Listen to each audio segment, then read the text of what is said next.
జరుగుతోంది. ఎన్నికల ఫలితాలు వచ్చిన తర్వాత జరుగుతున్న తొలి సమావేశం ఇది.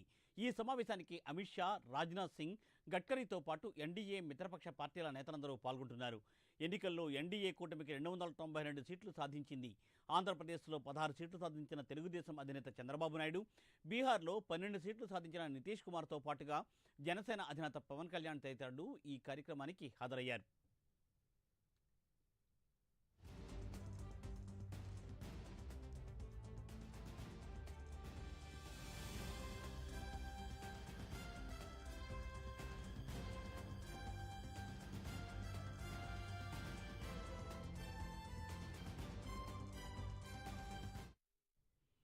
మోడీ నివాసంలో ఎన్డీఏ సమావేశం జరుగుతోంది.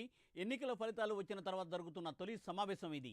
ఈ సమావేశానికి అమిత్ షా, రాజ్నాథ్ సింగ్, నితిన్ గడ్కరీతో పాటు ఎన్డీఏ మిత్రపక్ష పార్టీల నేతలందరూ పాల్గొంటున్నారు. ఎన్నికల్లో ఎన్డీఏ కూటమికి 292 సీట్లు సాధించింది. ఏపీలో 16 సీట్లు సాధించిన తెలుగుదేశం అధినేత చంద్రబాబు, బీహార్లో 12 సీట్లు సాధించిన నితీష్ కుమార్తో పాటుగా జనసేన అధినేత పవన్ కళ్యాణ్ తదితరులు ఈ సమావేశానికి హాజరయ్యారు.